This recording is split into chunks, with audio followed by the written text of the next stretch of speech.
오늘도 하나님의 성령께서 저와 여러분의 심령을 주장하셔서 이 본문 말씀을 강론하는 중에 하나님의 사랑의 음성을 우리 심령이 듣는 귀한 시간이 되기를 바랍니다. 특별히 노마서는 하나님의 복음의 영광이 성경의 다른 어느 책보다도 더 선명하게 드러나 있습니다. 모든 성경의 다른 책들은 복음의 영광이 드러나지 않았다는 말이 아니라 하나님의 계시의 방식 중에서 성경의 66권을 다 우리에게 주셨는데 어떤 성경은 복음의 영광을 여러 상징과 모형과 또는 그림자로 이렇게 덮어서 우리에게 주심으로 또 그 나름의 하나님의 영광을 드러내셨습니다. 그런데 이 노마서는 복음의 영광을 그런 덮개를 다 열어 젖히시고 성경에서 아버지께서 말씀하시는 복음의 말씀이 무엇인가를 직설적으로 또 교리적으로 아주 간추린 형태로 선명하게 드러내고 있습니다. 그러므로 이 노마서에 대한 바른 이해는 성경 전체를 푸는 열쇠가 되는 것입니다. 그래서 하나님의 말씀을 강론하는 설교자들이 이 노마서에 대한 바른 이해를 갖는 건 절대적으로 필요하기에 신학교에서 그 교과목 가운데 여러 성경, 66권 성경들이 있지만 반드시 노마서를 공부하고 졸업하게 하는 것입니다. 또 모든 성경 학자들, 신학자들, 또 주석가들 이런 모든 학자들도 노마서에서 말씀하시는 복음을 기본으로 삼아서 그걸 가지고 모든 성경 전체에 대한 이해 그리고 빛을 얻어서 해석을 하고 또 신학적인 그런 여러 작업을 합니다. 모든 하나님의 백성들, 성도들에게 하나님께서 다른 책들을 통해서도 당신의 그 영광을 드러내시지만은 이 노마서를 통해서 하나님 당신의 자녀들이 복음 안에서 견고히 있어서 아버지께서 주시는 은혜가 얼마나 크고 놀라운지 복음의 영광이 어떠한지를 명백하게 깨닫기를 원하십니다. 그래서 교회사 가운데서 이 노마서를 통해 은혜 받고 크게 쓰임을 받은 사람들이 많습니다. 어거스틴도 그러고 또 루터도 그랬고 칼빈도 그랬고 모든 그 청교도 설교자들도 노마서에 대한 그 이해가 깊었던 것을 봅니다. 또 존 웨슬리 같은 그 감리교의 장설자라고도 할 수 있는 이 존 웨슬리 같은 사람도 노마서, 루터의 노마서 주석을 읽는 그 독서회에 참여했다가 노마서 주석 서문을 읽는 것을 듣고 마음이 뜨거워졌습니다. 그 전에 물론 존 웨슬리는 그 은혜를 받기 전에도 선교사로 대서양을 오가곤 하던 그런 사람이었습니다. 복음을 증거하기 위해서. 그러나 아직도 복음에 대한 선명한 이해가 없었습니다. 하나님의 성령께서 그 존 웨슬리의 심령을 뜨겁게 하셔서 이 노마서가 무엇을 말하는가 믿음으로 말미암아 은혜로 의롭다 하여 주시는 하나님의 놀라운 은혜를 깨닫게 되어서 그때부터 전혀 다른 차원의 말씀 사역을 하였습니다. 이처럼 이 노마서는 수많은 하나님의 백성들과 종들에게 그 하나님의 복음의 영광과 그 능력을 깨닫게 하는 그런 하나님의 거룩한 말씀, 성령의 검으로 사용이 되었습니다. 그런데 이 노마서, 특별히 이 사도 바울이 로마에 있는 교회에 보낸 편지였는데요. 이 노마서는 전혀 복음을 모르던 사람들에게 전해진 그런 말씀이 아니라 이미 복음을 믿고 있었던 사람들에게 전해진 말씀입니다. 로마에서 하나님의 사랑하심을 받고 하나님의 부르심을 받고 예수님을 믿음으로 구원에 이르러 하나님의 교회를 이루고 있던 귀한 로마 교회를 향해서 이 로마서가 보내졌습니다. 처음에.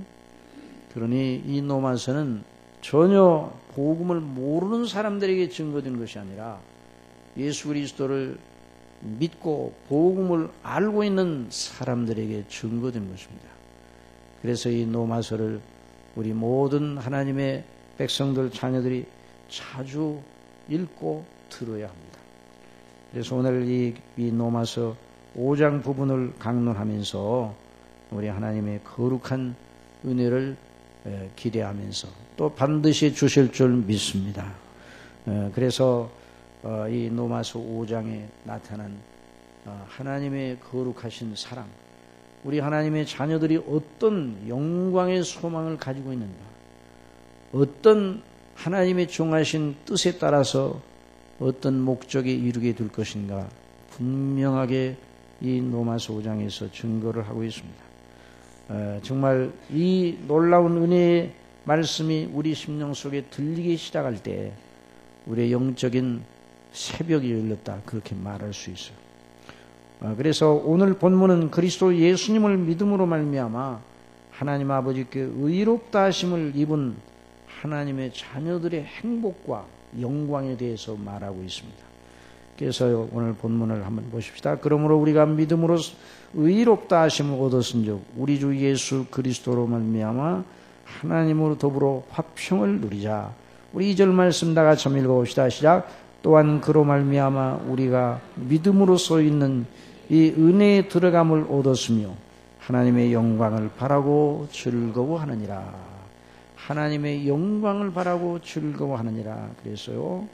그래서 믿음으로 말미암아, 그리스도를 믿음으로 말미암아 값없이 은혜로 의롭다 하심을 받은 하나님의 자녀들이 어떤 영광과 행복에 처하게 되어 있는가, 이것은 우리가 기대하고 그렇게 해주셨으면 좋겠어요 라고 우리 사람 편에서 요청해서 하나님이 그렇게 허락하신 것이 아니라 하나님의 영원하신 언약과 목적 속에서 이미 정해진 일이었습니다.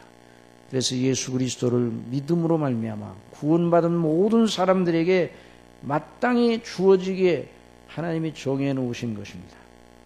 그래서 예수 그리스도를 믿는 사람들은 여기에서 세 가지, 그 행복을 세 가지로 말하고 있습니다. 첫째, 예수 그리스도를 믿음으로 말미암아 의롭다 하심을 받는 사람들은 하나님으로 더불어 화평을 누린다 그랬어요. 한번 따라합시다. 하나님과 더불어 화평을 누린다.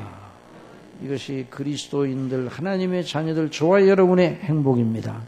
저와 여러분이 어떤 위치, 어떤 자리에 있다 할지라도, 우리의 상태가 어떻다 할지라도, 우리의 조건이 어떻다 할지라도, 우리의 환경이 어떻다 할지라도 하나님과 더불어 화평을 누리고 있습니다. 이것이 바로 우리의 영광이죠. 두 번째, 또 그로 말미암아 우리가 믿음으로 서 있는 이 은혜에 들어감을 얻었다 그랬어요. 하나님의 은혜에 들어감을 얻었다. 여러분, 하나님의 은혜, 우리가 지난 주일에 배웠어요. 하나님의 은혜는, 일반 은혜는 모든 사람들에게 다 베풀어 주시는 하나님의 은혜지만 특별 은혜는 바로 그리스도 예수님 안에서 구원하여 주시는 놀라운 은혜, 택하심의 은혜, 구속의 은혜, 하나님의 자녀로 받아주신 이 놀라운 은혜, 이 신령한, 하늘에 속한 모든 신령한 복을 주신 바로 그 은혜입니다. 그 은혜 가운데 그리스도 안에서 주어지는 은혜입니다. 이 은혜에 들어감을 얻었다. 은혜에 들어갈 고난을 얻었다. 권리를 얻었다. 은혜의 영역에 들어갈 고난을 얻었다. 그런 말입니다. 얼마나 하나님의 자녀들이 복된 것인지 날마다 저와 여러분은 이 행복을 늘 생각을 해야 됩니다. 어떤 가운데서도 하나님의 은혜의 영역 안에 내가 있다. 내가 그리스도 예수님을 믿음으로 말미암아 내 조건이 어떻다 할지라도 하나님의 은혜 안에 들어있다.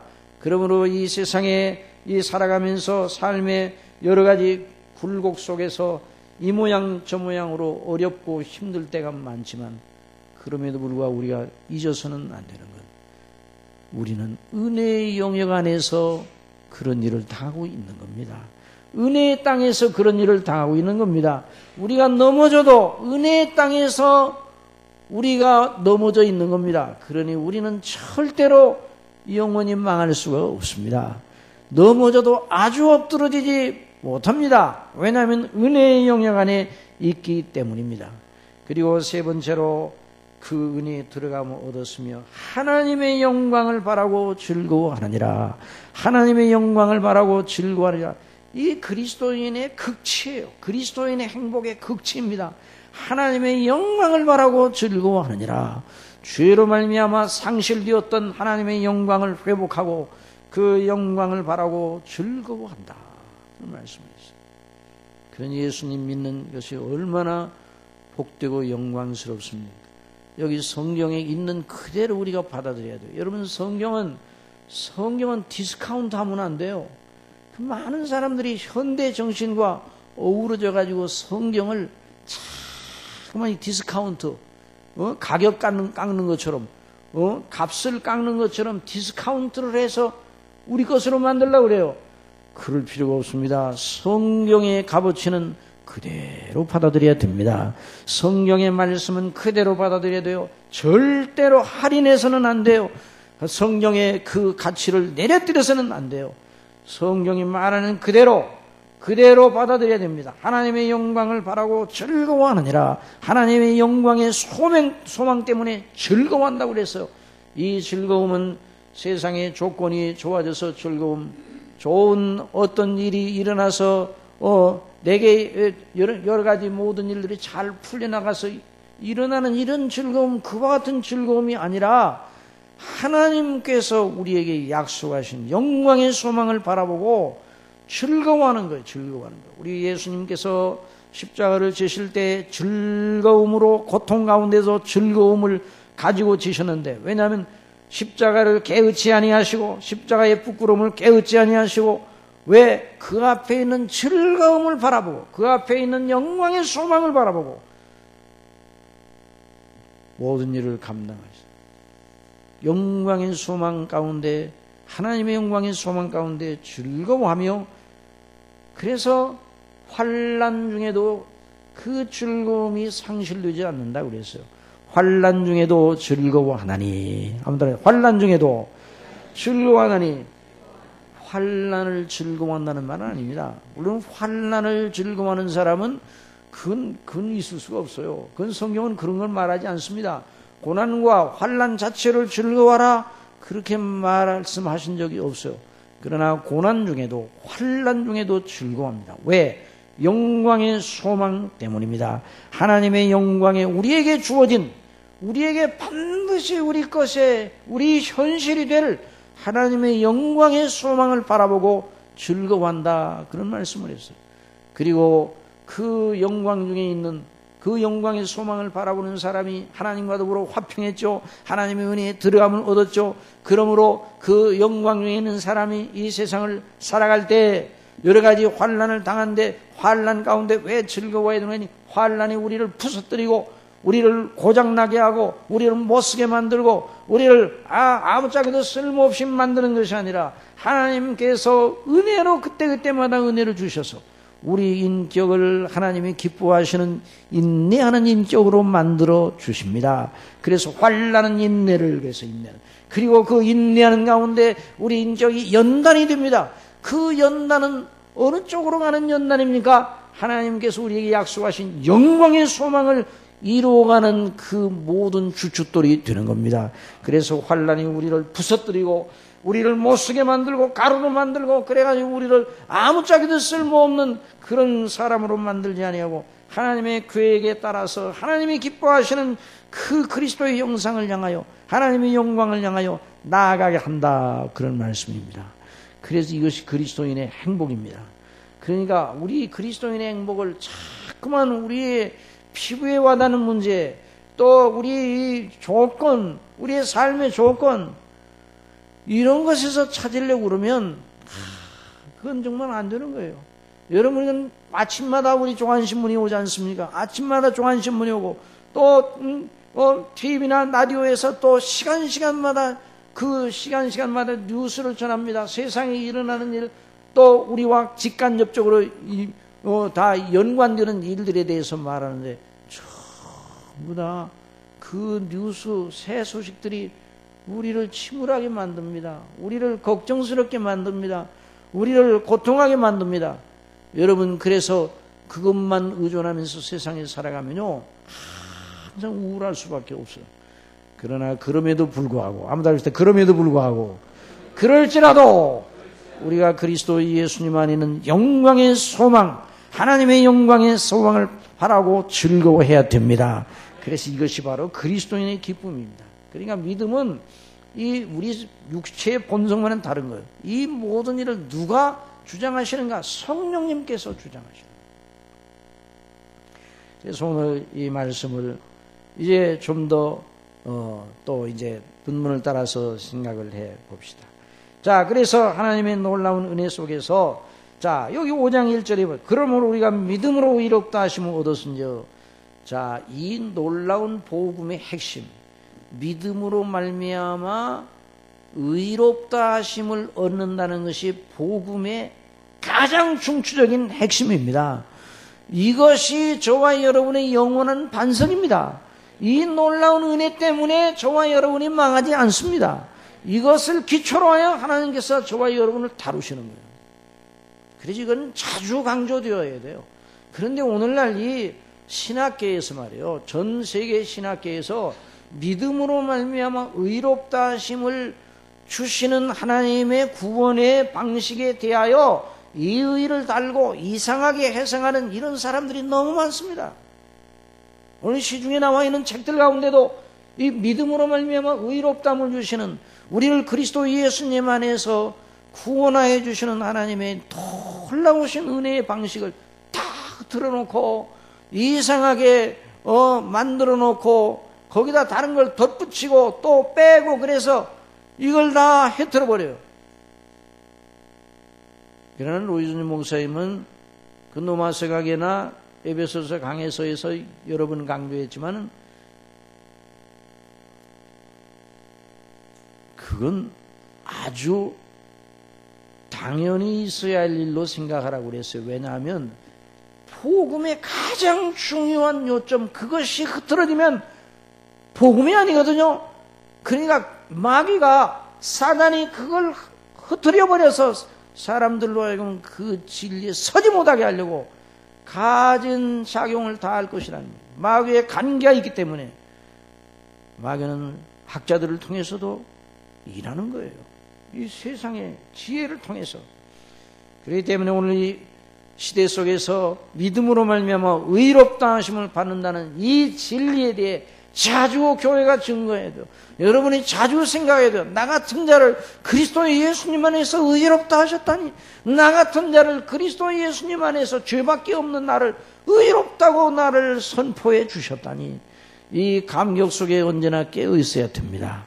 그래서 사도 바울은 로마서 4장까지 사람이 다 죄로 말미암아 하나님의 무서운 진노, 지옥 형벌을 받을 수밖에 없는데, 아무도 예외 없이 다 그렇게밖에 될 수가 없는데, 우리 주 예수님의 구속으로 말미암아, 믿음으로 말미암아 은혜로 값없이 의롭다 하심을 얻게 하셨다고 그렇게 말하면서 그 진리가 무엇인가를 4장까지 설명하고 나서 5장에서 그러므로 믿음으로 의롭다 하심을 얻었으니 얻은 우리가, 그렇게 말하고 있는 것입니다. 그래서 의롭다 하심의 이 놀라운 비밀스러운 진리에 대해서 먼저 잠깐 생각을 해보고, 하나님의 영광의 소망이 무엇인가를 더 나아가 보려고 하는 것입니다. 여러분이 하나님께서 믿는 자를, 예수 그리스도를 믿는 자를 의롭다 하시는 이 일은 하나님의 법정에서 하나님께서 하시는 일입니다. 하늘 법정에서 하늘법정에서 그 하늘법정에 소환당하여 온 모든 사람들을 향하여 하나님께서 판단하시고 재판하십니다. 여러분, 저와 여러분은요, 하나님의 법정에 누구나 서야 하는 그런 입장에 있는 것이에요. 한 사람도 예외가 없어요. 하나님의 법정에 서지 않고 그걸 피해갈 사람은 한 사람도 없는 거예요. 어느 시대, 어느 족속이든지 말이에요. 그런데 하나님의 법정에 그 모든 사람들 한 사람 한 사람을 전부 다 판단하시는 거예요. 근데 하나님의 법정에서는 두 가지 판결이 나오는 거예요. 모든 인생은 두 가지 판결 중 하나의 판결을 받게 됩니다. 두 가지 선고 중 하나는 죄 있다 하는 선고예요. 정죄의 선고, 정죄의 선고. 그래서 이 영어로는 condemnation이라고 해요. 정죄의 선고, 정죄. 정죄의 선고를 받은 사람은 그 정죄의 선고 때문에 영원한 지옥의 형벌을 받게 되는 겁니다. 이 법정의 하나님의 선고는 그냥 선고로 끝나는 것이 아니라 거기 그 선고에게 주어진 응분의 대가가 주어지는 것이죠. 그래서 법정에서는 정죄의 선고와 또 다른 하나는 의롭도다라는 선고, 의롭도다라는 선고예요. 정죄의 선고는 어떨 때 주어지는 거 아니? 정죄의 판결은 누구에게 주어지는가? 하나라도, 그 사람에게 하나라도 한 죄라도 있으면 정죄 판결을 받을 수가 있어요. 한 번 죄를 범한 것이 있더라도 영원한 정죄 판결을 받게 되는 거예요. 여러분, 그래서 아담이 한 번 죄를 범한 게 그렇게 잘못됐는가? 이렇게 어떤 분들은 생각할 수도 있어요. 그런데 아담의 한 번의 범죄가 아담과 그 후손 전체를 몰락시켰어요. 여러분, 하나님께서는 인생을 완전하게 지으셨기 때문에 하나님께서 인생들에게 완전을 요구하시는 거예요. 그래 하나님께서 그 완전의 기준에 모자라면 죄 있다고 선고를 하시는 거예요. 의롭다는 판결은 무엇인가? 한 번도 죄를 진 적이 없고 하나님의 명령, 하나님의 계명, 하나님의 율법이 요구하는 바를 한 조목도, 한 호리 한 조목, 작은 조항 하나도 어기지 않고 완전하게 지킨 사람을 향하여 의롭다 이렇게 선언해요. 예, 하나님의 법정에서는 두 가지 판결이 나오는 겁니다.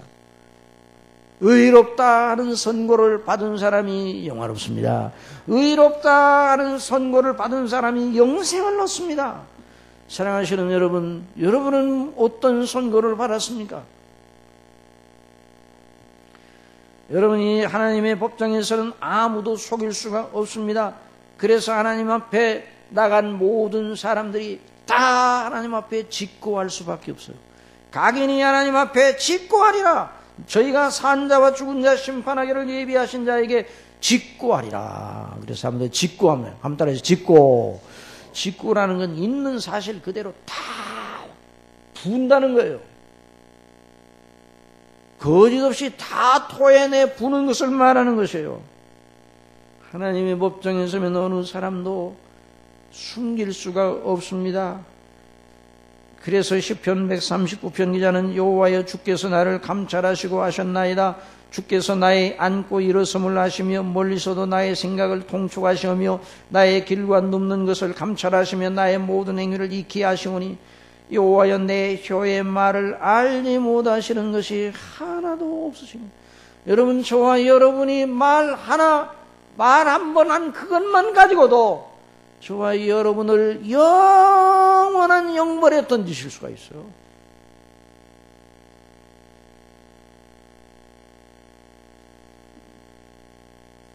하나님의 법정에 서면 누구나 직고하는 건 착해져서 거짓말을 하지 않고 양심껏 있는 대로 말한다는 말이 아니에요. 착해져서 그런다는 말이 아니라 숨길 수가 없어서 여러분, 세상에 이런 죄를 져도 어떤 법으로서 그것이 만일 소송을 당하고 그것이 재수가 되어서 그 문제가 이제 수사 대상에 오르게 되면 수사관이 수사를 할 때 안 했다고 나는 절대 그런 일이 없다고 이렇게 하다가도 증거를 딱 내놓으면 자 이런 증거가 있는데 어떡하냐 그러면 더 이상 버틸 수가 없어서 다 토해내는 거예요. 이 세상 법정에서는 그러나 숨길 수 있을 때까지 숨겨서 결국 피해 나가는 사람도 있는 것 같아요. 왜? 사람이 다 어떻게 합니까? 아무리 사람 재판장이 뭘 한다 할지라도 다 눈에 보이는 증거가 없으면 안 되거든요. 그러나 하나님께서는 모든 것 다 알고 계셔요. 우리의 마음도 알고 계시고 그 말을 할 때 어떤 마음으로 했다는 것도 다 알고 계십니다. 그 행동을 할 때 어떤 생각을 가지고 했는가? 마음으로만 범죄해도 죄라고 그랬는데 이 하나님의 법정에서는 그러니까 누구나 다 하나님의 율법과 계명이 요구하는 것에 대해서 완전치 못하면 다 토해낼 수밖에 없어요. 한 번이라도 율법과 계명을 어기면 정죄받을 수밖에 없어요. 여러분 하나님의 법정에서 네가 네 친구들보다 착하냐 이런 거 묻지 않으셔요. 네 이웃보다 너 그래도 착하게 살았지 그런 거 묻지 않으신다고요.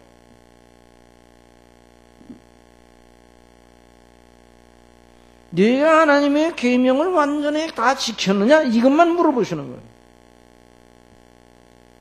그러니 어느 누가 그 하나님의 법정에서 스스로 의롭다 하심을 받을 사람이 있겠습니까?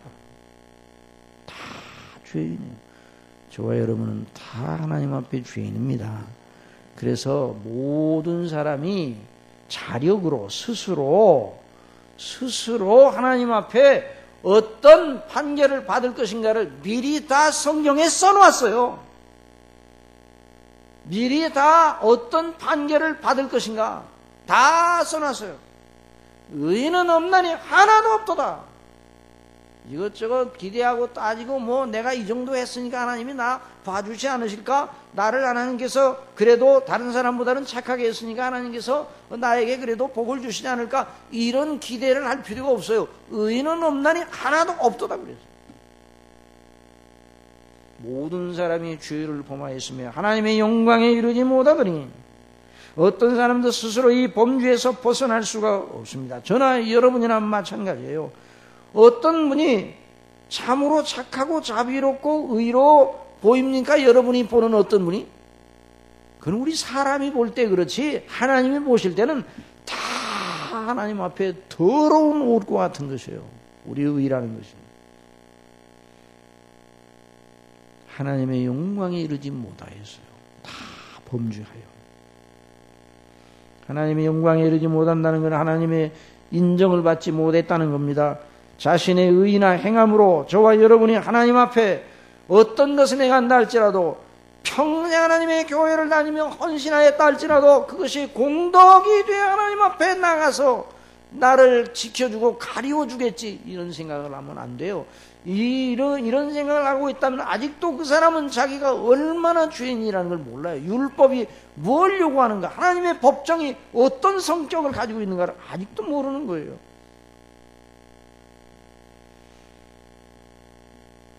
부자 청년이 예수님에게 나와서 선한 선생님이요, 영생을 얻으려면 내가 무엇을 하리까? 네가 어찌하여 나더러 선하다느냐? 우리 하나님께서 그 청년에게 말한 건 선을 판단하는 기준은 사람이 생각하는 차원이 아니다. 예수님이 선하지 않다 그 말이 아니라 하나님께 있다는 거예요. 하나님의 수준으로 볼 때 선이에요. 그런 말씀하신다면 네가 계명을 지켰느냐 물어보셨어요.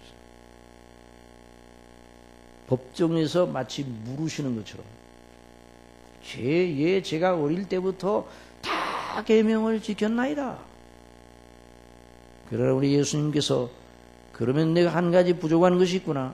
내 있는 모든 재물을 다 팔아라, 가난한 자들에게 주고 나를 쫓으라, 나를 따르라, 이런 말씀하셨어요. 자, 이 말씀 우리 잘 들어야 돼요. 왜 예수님 그 말씀을 하시는가? 네가 네 힘으로 계명을 다 지켰다고 말하는데 내가 너에게 시금석을 하나 제시를 해보겠다. 그 계명이 요구하는 말을 다 지켰다면 내가 요구하는 말을 행해야 되고 그리고 나를 따라야 된다. 여기에 가장 중요한 중심은 주님을 따르는 데 있는 겁니다. 주님을 따라야 돼요. 영생을 얻으려면 주님을 따라야 됩니다. 주님을 믿어야 됩니다. 그러니까 예수님께서 당신 자신이 누구신가를 알고 당신 자신 안에 영생이 있다는 걸 함축적으로 말씀하신 거예요. 근데 그 부자 청년은 재물이 많음으로 근심하면서 돌아갔다 그랬어요.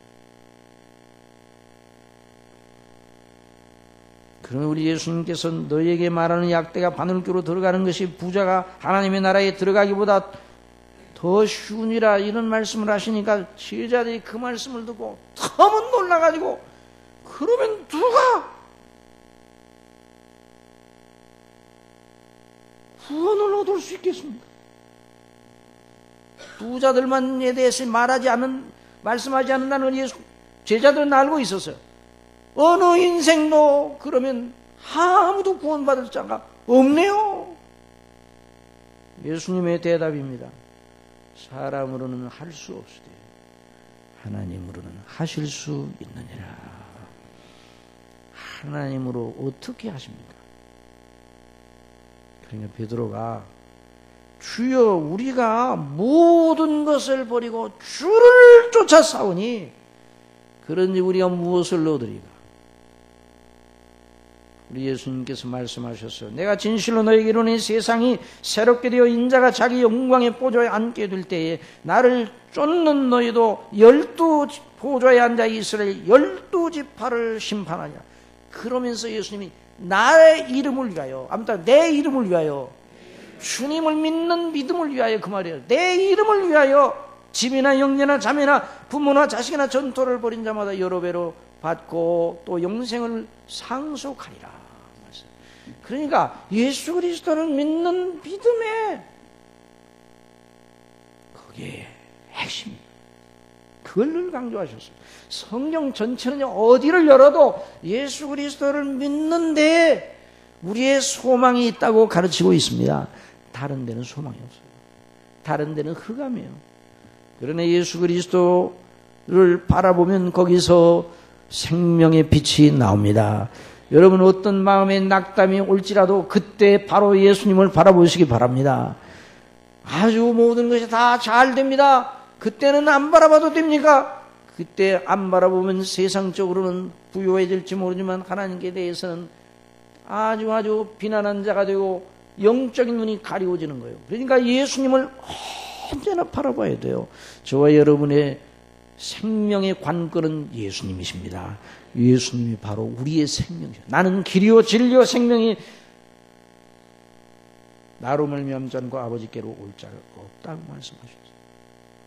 그러니까 이 율법이 말하는 말은 율법 아래 있는 자들에게 말하는 것이니 모든 입을 먹고 온 세상으로 하나님의 심판날이 있게 하리며 그러므로 율법 행위로 그의 앞에 의롭다 하실 을 얻을 육체가 없나니 율법으로는 죄를 깨달음이니라. 이제는 율법에 하나님의 한 의가 나타났으니 율법과 선지자들에게 증거를 받은 것이라. 곧 예수 그리스도를 믿음으로 말미암아 모든 믿는 자에게 미치는 하나님의 의니 차별이 없느니라. 이게 복음의 핵심입니다. 이걸 항상 잊지 않아야 돼요. 이건 복음의 초보 때만 처음 예수님을 믿을 때만 붙들어야 되는 것이 아니에요. 이건 영원히 붙들어야 되는 거예요. 우리가 어떤 경우에도 붙들어야 되는 거예요. 모든 사람이 죄를 범하여서 하나님의 영광에 이르지 못하더니 그리스도 예수 안에는 구속으로 말미암아 하나님의 은혜로 의롭다 하심을 얻은 자 되었느니라. 예수님의 것을 우리의 것으로. 우리는 0점이에요. 그러나 예수님은 스스로 하나님 앞에 예수님은 스스로 하나님 앞에 의롭다 하심을 받을 오직 유일한 사람이십니다. 그래서 예수님이 그런 방식으로 우리를 구원하셨어요. 그래서 그 예수님의 의를 우리의 의로 여겨주신단 말이에요. 참 이건 생각하면 생각할수록 크고 놀라운 일이에요. 이것 때문에 감격하는 것을 잃어버리지 말아야 돼요. 예수님의 의를 누구의 것으로요? 우리의 것으로 여겨주시는, 이것이 바로 하나님으로는 할 수 있다는 말이에요. 사람으로는 못해요. 우리 하나님께서 예수님을 통해서 야 이렇게 살아라 저렇게 살아라 그리고 그 착한 것에 살아야 그러면 나중에 다 하나님께서 너희들에게 보상해 주실 거야, 이거 말씀하시느라고 이 땅에 오신 거 아니에요. 그런 방법으로는 인간이 구원받지 못해요. 그런 방법으로 하나님 앞에 설 자가 없습니다. 그래서 우리 하나님께서는 영원전에 우리 택한 백성들을 구원하시기 위해서 놀라우신 이 전가의 놀라운 원리를 통해서 그리스도의 의가 우리에게로 오게 하셨어요. 아담의 것이 우리에게 와서 우리 모든 인생이 다 죄에 빠지고 다 사망의 왕노로 난 것처럼 우리 주 예수 그리스도의 의가 우리에게 와서 예수님 안에 있는 생명이 우리에게 다 주어져서 우리가 영생에 이르게 된 것입니다. 여러분, 이게 얼마나 놀라운 영광이에요. 이걸 날마다 잊지 말아야 돼요. 근데 오늘날 그리스도인들은 그런 건 저 초보에 초창기 때 믿을 때만 뭐 큰 건 줄 알아요. 그 다음에는 뭐 전부나 그걸 버리고 부활을 행해야 된다. 행해야 되죠. 물론 행해야 돼요. 행해야 되는데 이 의롭다 하심의 은혜를 의지하고 하나님이 기뻐하시는 차원에서 행하는 문제가 열려져야 되는 거예요.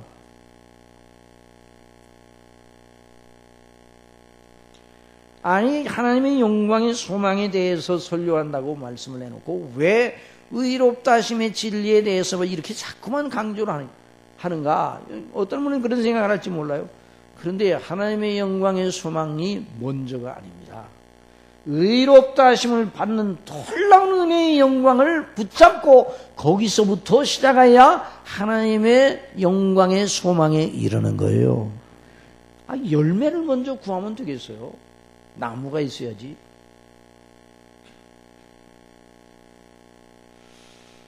우리가 믿음으로 의롭다 하심을 얻었은즉 우리가 하나님과 더불어 화평을 누리고 믿음으로서 이는 은혜에 들어감을 얻었고 하나님의 영광의 소망을 인하여 즐거워한다 이 말이에요. 영광의 소망. 그런 영광의 소망이 무엇인가? 여러분, 저와 여러분이 의롭다 하심을 얻어서 절대로 지옥은 안 가게 되었습니다. 예수 그리스도를 믿고 이 불가능한 일이 두 가지가 있어요. 하나는 예수 그리스도를 구주로 정말로 믿는 사람이 지옥 가는 일은 불가능해요. 이거 법리성 불가능해. 그러므로 지옥과 율법에 두려워할 필요가 없습니다. 이제는 법 아래 있지 아니하고 은혜 아래 있습니다. 그러면 그 말은 우리로 하여금 마음대로 살라는 그 말이 아니에요. 그런데 하나님께서 우리를 지옥에만 가지 않게 하시려고 교회에 가신 것이 아니란 말이에요. 저와 여러분은 영원히 존재합니다. 참 이 진리가 무섭기도 하고 영화롭기도 합니다. 만일 영원히 존재하는데 비참하게 존재한다.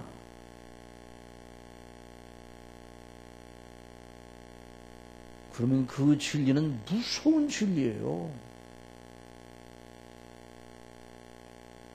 가룟 유다는 지금도 가룟 유다예요. 아브라함은 지금도 아브라함으로 존재해요. 본디오 빌라도는 지금도 본디오 빌라도예요. 엘리야는 여전히 엘리야로 지금 존재하는 거예요. 모세는 죽었지만은 육신만 죽었지 영혼은 살아서 하나님의 나라에 있는 거예요. 영원히.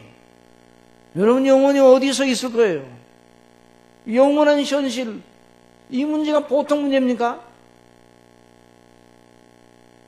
하나님의 영광의 소망을 즐거워하는, 지옥만 가지 않게 한 게 아니라 죄로 말미암아 상실되었던 아담과 하와가 처음에 영화로운 존재로 지음받았어요. 그런데 그 아담과 하와가 죄로 말미암아 상실되고 박탈되었던 하나님의 영광을 회복한다는 말이에요. 그뿐만 아니라 더 나아가는 거예요. 왜냐하면 아담과 하와는 그 영광을 못 입고 있었지만 놓쳤어요. 그러나 그리스도 예수님 안에서 구원받는 사람은 그 주어지는 영광에 절대로 그 사람을 떠날 수가 없습니다. 왜냐하면 하나님의 영원한 법리 때문에 그래요. 떠날 수가 없어요. 이제는 예수 그리스도를 믿는 사람이 절대로 영광에서 미끄러져 영원히 떨어지는 일은 있을 수가 없어요. 만약 있다고 하면 하나님의 법리가 문제가 되는 거예요. 그리스도께서 십자가에서 죽으시고 그리스도께서 부활하시고 그리스도께서 하나님 우편에 계시고 그리스도께서 높아지시고 영화롭게 되셨습니다. 그래서 우리 주 예수님 안에 있는 우리는 다 그리스도와 함께 하늘에 앉힌 바 되었습니다. 이게 놀라운 진리 아니에요? 이게 성경이 말하는 그대로예요. 그러니까 여러분 이 세상에 살면서 이 세상의 삶이 왜 중요한가? 그것 때문에 중요한 거예요. 그런 게 없다. 그냥 죽으면 끝이다. 그럼 뭐예요? 정말 무엇 때문에 사는 거예요? 의미가 없는 거예요. 그러나 그 때문에 이 세상에서 우리에게 주어진 삶의 그 순례길 속에서 하나님의 영광을 바라보고 즐거워하면서 하나님이 기뻐하시는 대로 살아야 되는 거예요. 그리고 이 세상에서 영원한 운명이 결정됩니다. 죽은 다음에 결정되는 게 아니에요. 왜 우리가 이 세상에 있을 때가 왜 중요한가? 짧은 시기인데 그 자체만 바라보면 중요하지 않아요. 그러나 영원과 연결시켜서 보면 이 세상에 사는 날 동안에 우리의 행보가 대단히 중요한 거예요. 왜냐하면 그 행보 속에서 영원히 결정되는 거예요. 이 세상에서 그리스도 예수님을 믿는 믿음으로 사는 사람은 영생을 얻었습니다. 영원한 하나님의 영광에 들어가게 되었습니다. 그러나 이 세상에서 예수 그리스도를 믿지 아니하는 사람은 영원히 하나님과 분리된 가운데 지옥의 고통을 받을 수밖에 없어요. 이런 말씀을 하면 그럼 은혜로 된다는 말이군요. 그러면 어떤 분이 저는요 세상 살다가 죽을 때가 되면 그때 회개하고 예수님 믿으면 내가 구원 받을 거 아닙니까? 여러분 그런 식으로 말하는 건 복음을 짓밟는 것이에요.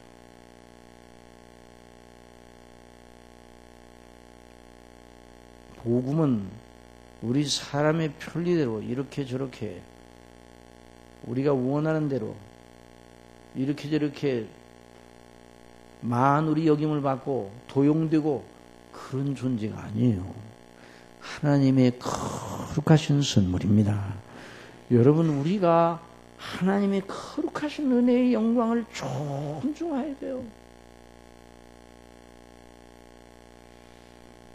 하나님의 구원 계획은 우리를 지옥에 가지 않는 것만에서 끝마치지 아니하고 하늘로 올리고 그리스도와 함께 하늘에 앉히는 것, 긍휼에 풍성하신 하나님이 우리를 사랑하신 그 큰 사랑을 인하여 허물로 죽은 우리를 그리스도와 함께 살리셨고 또 함께 일으키사 그리스도 예수 안에서 함께 하늘에 앉히시니, 왜? 하나님이 정하신 영원한 계획 때문에 찬송하리로다 하나님과 우리 주 예수 그리스도의 아버지께서 그리스도 안에서 하늘에 속한 모든 신령한 복으로 우리에게 복 주시되 곧 창세전에 그리스도 안에서 우리를 택하사 우리로 사랑 안에서 그 앞에 거룩하고 흠이 없게 하시려고 그 기쁘신 뜻대로 우리를 예정하사 예수 그리스도로 말미암아 자기 아들들이 되게 하셨으니,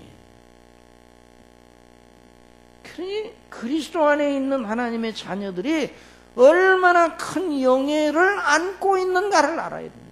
여러분 믿음으로 받아들이시기 바랍니다. 아직 이해가 안 돼요. 다 이해가 안 돼요. 이 세상에 있을 때는 눈으로 본 적도 없고 이 세상에서 하나님의 자녀들이 받은 영광을 어느 것으로도 예화를 들어서 충분히 설명할 수 있는 것이 없어요. 이 세상 것으로는 눈으로도 본 적도 없고 귀로도 들은 적도 없고 마음으로 생각해낸 적도 없어요. 사람이 생각하는 역사상 유토피아, 이런 세계가 왔으면 좋겠다 그러는데 말이에요. 그 유토피아는요 전부 다 땅에 속한 일이에요. 무릉도원. 그 다음에 어떻게 했다는 거야? 땅에 속한 일이요.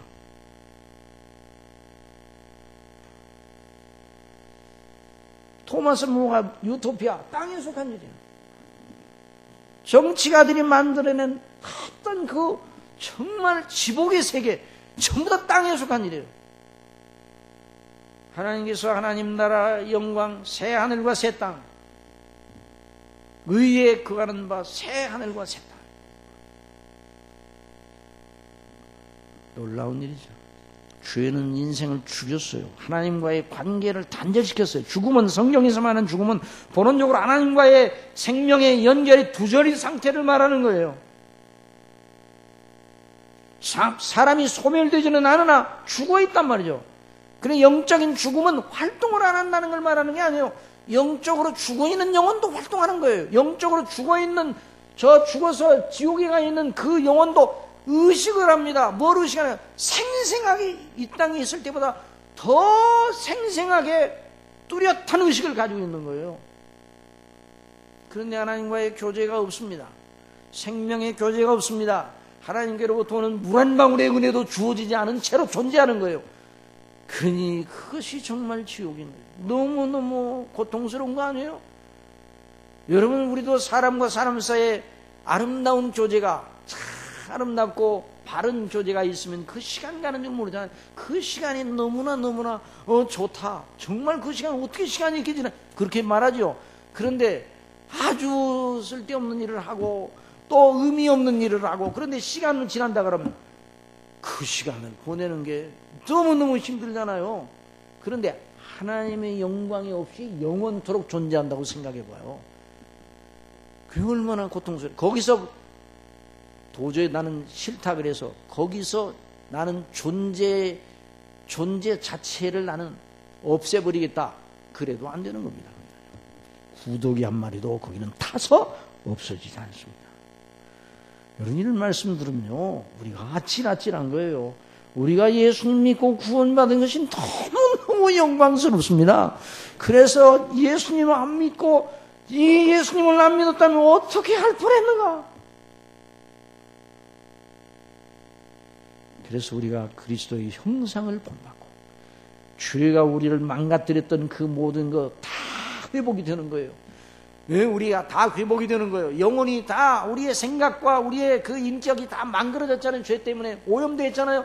그게 다 회복이 돼 새 피조물이 돼가지고 그리스도의 형상을 본받는 하나님의 뜻에 완전 일치하고 그 생각이 고상하고 의롭고 정직하고 순결한 생각으로 충만하고 하나님의 거룩한 뜻에 늘 기쁨으로 자원함으로 일치하는 그 사람, 그리스도의 형상을 본받는 자로 저와 여러분이 된단 말입니다. 여러분 믿습니까?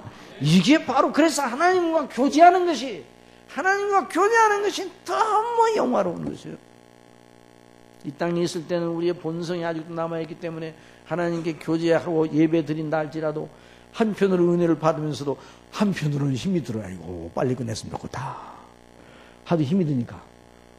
우리 연세 드신 분들에게 우리 교회는 조금 다른 교회보다 조금 예배 시간이 좀 길어져서 제가 늘 연세 드신 분들 좀 힘드시겠다 생각을 합니다. 그런데 하나님의 복음의 진리에 대해 충분히 설명치 않고 그냥 죽만 끓여서 드릴까요? 라면 한 그릇만 끓여서 드릴까요? 그러면 안 된단 말이에요. 자, 그래서 우리가 영광에서 하나님과의 영원한 영광의 교제, 그래서 하나님의 놀라운 은혜 속에서 우리 하나님의 자녀의 기업을, 아버지에게 물려주신 기업을 누리면서 우리 아버지께 영광을 돌리는 이 세계가 끝도 없이 진행된, 영원토록 진행된단 말이죠. 한번 들어보십시다. 성령의 친히 우리 영으로 더불어 우리가 하나님의 자녀인 걸 증거하시나니 자녀이면 또한 후사고 하나님의 후사요 그리스도와 함께한 후사리 우리가 그와 함께 영광을 받기 위하여 고난도 함께 받아야 될 것이냐. 생각한데 현재의 고난은 장차 우리에게 나타날 영광과 좋게 비교할 수 없도다. 하나님의 미리 아신 자들로 또한 그 아들의 형상을 본받기 위하여 미리 정하셨으니, 미리 정하셨다, 예정하셨다. 이는 그런 많은 영조 중에서 맏아들이 되게 하려 하심이라. 또 미리 정하신 그들을 또한 부르시고 부르신 그들을 또한 의롭다 하시고 의롭다 하신 그들을 또한 영화롭게 하셨느니라. 이 소망을 바라보고 이 소망이 다 약정이 됐어요. 그런데 소망을 이루는 데까지 나가는 과정이 고속도로처럼 쫙 뚫렸으면 얼마나 좋겠어요. 그런데 그 길은 환난과 역경과 고난의 길입니다. 가는 길은, 우리가 이 순례길은 그런 길입니다. 그러나 그럼에도 즐거움을 버리지 않아야 될 것은, 아까도 말씀드렸죠, 환난이 우리를 많게 하는 게 아니라 환난은 인내를, 그 다음에요, 인내는 연단은 소망을 이루는 줄 아미로다. 여러분, 이런 소망을 어떻게 우리가 감히 가집니까?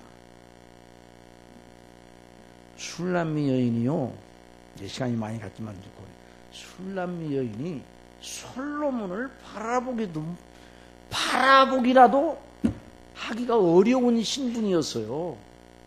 포도원지기. 솔로몬은 왕중왕이에요. 예를 들어서 술람미 친구들한테 가서 술람미 여인이, 야, 왕중왕인 솔로몬 임금님이 날 사랑하신다 그러면요, 그 친구들이 뭐라고 그러겠어요? 아이고 참, 네 주제를 알아라. 내 처지가 뭐고 내 체신이 뭔데 그래. 어떻게 올려다보지도 못할 그런 분을 어떻게 내가 그렇게 부끄러운 생각을 그렇게 하느냐, 그렇게 말할 거예요. 우리도 어떻게 그 영광의 소망을 바라기나 할 수 있습니까? 소망이 부끄럽지 않습니까? 그에 대한 대답, 로마서 5장 5절에 있는 말씀 다 같이 봅시다. 다 같이 그 말씀 읽어봅시다. 시작. 소망이 부끄럽게 아니하면 우리에게 주신 성령으로 말미암아 하나님의 사랑이 우리 마음에 부은 바 됨이니. 그랬어요. 그 다음에 또 6절 시작. 우리가 아직 연약할 때 기약대로 그리스도께서 경건치 않은 자를 위하여 죽으셨도다. 왜 죽으셨어요? 5장 8절 다 같이 시작. 우리가 아직 주의 온디 있을 때 그리스도께서 우리를 위하여 죽으심으로 하나님께서 우리에게 대한 자기의 사랑을 확증하셨느니라. 그렇기 때문에 그 소망이 부끄럽지 않습니다. 그러면 어떤 경우에도 이 소망의 약속을 우리에게 적용시켜서 우리가 연약해지고 우리 심령이 나약해지고 어떤 데는 우리 심령이 우리 스스로 생각해도 너무너무 보잘것이 없고 그래서 우리 자신을 바라보고 열등감에 처할 때도 있어요. 그런 날지라도 언제나 그리스도 안에 있는 하나님의 영광의 소망을 바라보고 성령님의 인도하심으로 다시 일어나는 이런 역사 하나님이 반드시 베풀어 주십니다. 기도하겠습니다. 사랑하시는 아버지 하나님, 아버지, 우리 예수님 안에서 아버지께서 저에게 베푸신 사랑과 그 구원의 영광, 아버지께서 오늘 말씀을 통해서 저희들에게 약속해 주신 그 말씀, 우리 인간의 생각으로는 너무 이해되지도 않고 또 너무 부끄럽고 너무 멀어 보입니다. 그러나 아버지의 말씀이니 믿습니다. 예수님이 우리 위해서 해놓으신 일을 우리가 알진데 믿습니다. 성령님 우리 속에 역사하셔서 이걸 믿게 하시니 이 믿음 가지고 늘 이기게 하여 주옵소서. 하나님의 영광의 소망을 바라보고 늘 이기게 하여 주옵소서. 성령님 날마다 저희 심령을 늘 붙잡으시고 소성시켜 주시옵소서. 예수님의 이름으로 기도드립니다.